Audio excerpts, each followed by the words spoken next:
Bismillahirrahmanirrahim. Assalamualaikum warahmatullahi wabarakatuh. Perkenalkan, nama saya Julia Rizky Amanah, NIM 210161150. Saya akan memenuhi tugas mata kuliah Administrasi dan Supervisi Pendidikan dengan dosen pengampu Ibu Tia Ayuningrum, MPD. Pada kesempatan kali ini saya akan membahas tentang administrasi layanan khusus. Materi pembahasannya yang pertama yaitu ada pengertian administrasi layanan khusus, yang kedua ada jenis-jenis layanan administrasi khusus, yang ketiga yaitu ada peran guru dalam administrasi layanan khusus. Pembahasan pertama saya akan membahas tentang pengertian administrasi layanan khusus. Administrasi layanan khusus adalah suatu layanan yang secara khusus atau suatu usaha yang tidak secara langsung berkaitan dengan proses belajar mengajar, namun secara khusus diberikan oleh sekolah kepada peserta didik atau siswa agar dapat lebih mengoptimalkan dalam proses belajar. Sekolah tidak hanya memiliki tanggung jawab dan tugas untuk melaksanakan proses belajar mengajar dalam membangkitkan ilmu pengetahuan dan ilmu teknologi, melainkan harus menjaga dan meningkatkan kesehatan baik jasmani maupun rohani. Hal ini sesuai dengan Undang-Undang Nomor 19 Tahun 2005 tentang Standar Nasional Pendidikan Bab 2 Pasal 4 yang memuat tentang adanya tujuan pendidikan nasional. Manajemen layanan khusus di sekolah pada dasarnya ditetapkan dan diorganisasikan untuk mempermudah atau memperlancar pembelajaran serta dapat memenuhi kebutuhan khusus siswa di sekolah. Pelayanan khusus diselenggarakan di sekolah dengan maksud untuk memperlancar pelaksanaan pengajaran dalam rangka pencapaian tujuan pendidikan di sekolah. Dapat disimpulkan bahwa manajemen layanan khusus atau administrasi layanan khusus ini suatu proses kegiatan memberikan pelayanan kebutuhan kepada peserta didik untuk menunjang kegiatan pembelajaran agar tujuan pendidikan dapat tercapai secara efektif dan efisien. Pembahasan yang kedua, saya akan membahas tentang jenis-jenis layanan khusus dan pengelolaannya. Yang pertama ada pustaka. Perpustakaan merupakan salah satu yang memberikan layanan kepada peserta didik dengan maksud membantu dan menunjang peserta didik dalam proses pembelajaran di sekolah, yaitu melayani informasi-informasi yang dibutuhkan serta memberikan layanan rekreatif melalui koleksi bahan pustaka. Perpustakaan sekolah adalah perpustakaan yang tergabung pada sebuah sekolah dikelola seperti oleh sekolah yang bersangkutan dengan tujuan utama membantu sekolah untuk mencapai tujuan khusus sekolah dan tujuan pendidikan pada umumnya. Selanjutnya yaitu ada laboratorium. Laboratorium merupakan sarana pendukung dalam pembelajaran sekolah. Secara sederhana, laboratorium ini diartikan sebagai suatu tempat yang mana dosen, mahasiswa, guru, atau peserta didik dan orang lain melaksanakan kegiatan kerja ilmiah seperti praktikum, observasi, penelitian, demokrasi, dan pembuatan mode dalam rangka kegiatan belajar mengajar. Biasanya ini pada anak IPA. Yang ketiga ada UKS, usaha kesehatan sekolah. Merupakan salah satu untuk meningkatkan kemampuan hidup sehat yang pada gilirannya menghasilkan derajat kesehatan peserta didik yang optimal. UKS ini bukan saja menjadi tanggung jawab pemerintah, akan tetapi tanggung jawab peserta didik dan masyarakat di mana sekolah itu berada. Selain itu, layanan UKS ini dalam rangka membantu mungkin bersifat sementara murid-muridnya yang mengalami persoalan yang berkaitan dengan kesehatan, misalnya kalau ada yang pingsan dibawanya ke UKS gitu, kalau ada guru-guru yang sakit dibawanya ke UKS dulu. Nanti kalau terlalu tidak bisa diatasi dengan UKS, bisa ke rumah sakit. Selanjutnya ada kafetaria. Kafetaria ini bisa disebut juga dengan kantin, warung, atau kafe sekolah.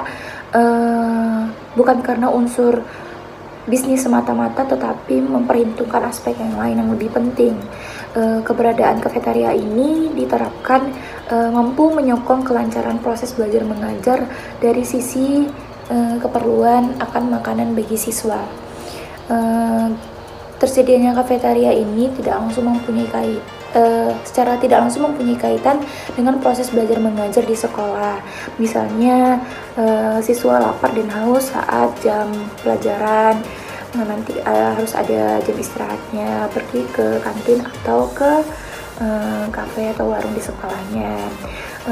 Terus ada beberapa hal yang harus diperhatikan di kafetaria ini. Yang pertama yaitu makanannya harus sehat, harus bergizi, terus harganya harus sesuai dengan kantong siswa, dan tidak diperbolehkan untuk berlama-lama di kantin sekolah supaya tidak mengganggu pembelajaran siswa. Selanjutnya ada sarana ibadah. Di setiap sekolah layanan rumah peribadatan sangat diperlukan. Layanan rumah peribadatan ini merupakan sebuah layanan yang diberikan sekolah dengan maksud agar layanan tersebut bisa digunakan untuk beribadah maupun melaksanakan kegiatan keagamaan lainnya, serta bisa digunakan membentuk kerohanian bagi peserta didik, khususnya pada pihak sekolah lain pada umumnya agar bisa menjadi manusia yang baik dan beriman. Adanya sebuah layanan rumah peribadatan di sekolah sangat menunjang proses pembelajaran, mengingat bahwa pembelajaran bisa dilakukan di mana saja, salah satunya adalah di dalam rumah peribadatan. Adanya layanan rumah peribadatan ini biasanya di sekolah terdapat masjid atau gereja. Pada umumnya kan terdapat masjid, jadi biasanya dilakukan penceramahan, di sana melakukan pidato. Jadi di rumah ibadah pun kita bisa melaksanakan belajar mengajar. Selanjutnya ada asrama bagi para peserta didik, khususnya di jenjang pendidikan menengah atau pendidikan tinggi, terutama bagi siswa yang bertempat tinggal yang jauh dari sekolah. Diperlukan adanya asrama. Selain bermanfaat untuk peserta didik, asrama juga bermanfaat bagi para pendidik dan petugasnya, yaitu ada beberapa manfaatnya. Yang pertama, ada tugas sekolah dapat dikerjakan dengan cepat dan optimal, terutama jika terbentuk tugas kelompok. Yang kedua, ada sikap dan tingkah laku peserta didik diawasi. Yang ketiga, jika di antara peserta didik mengalami kesulitan, misalnya kiriman orang tua terlambat, dapat saling membantu. Yang keempat, dapat meringankan kecemasan orang tua terhadap putri-putri atau putranya. Dan terakhir, merupakan salah satu cara untuk mengendalikan tingkah laku remaja yang kurang baik. Selanjutnya ada koperasi. Koperasi berasal dari dua kata, yaitu CO dan operation, yang berarti kerjasama untuk mencapai tujuan.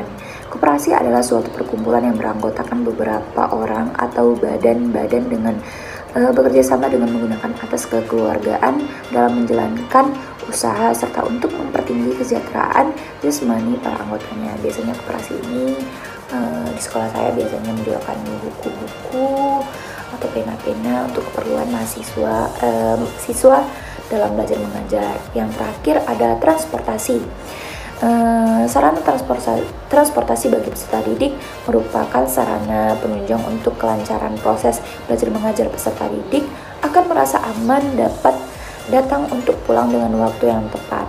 Transportasi yang tersedia oleh pihak sekolah sangatlah diperlukan, terutama bagi peserta didik di tingkat persekolahan, biasanya TK atau SD. Sekarang udah jarang sih untuk sekolah-sekolah yang misalnya kayak si PAUD atau SD atau di jenjang pendidikan tinggi universitas, biasanya terdapat transportasi yang bisa antar jemput kita. Materi yang terakhir yaitu peran guru dalam administrasi layanan khusus. Dari jenis-jenis layanan khusus yang kita bahas tadi, guru memiliki peranan penting, contohnya pada pustaka.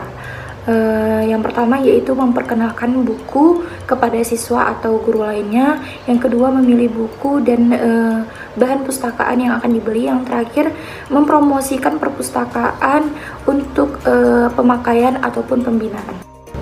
Sekian pemaparan materi dari saya. Bila ada kesalahan mohon dimaafkan. Assalamualaikum warahmatullahi wabarakatuh.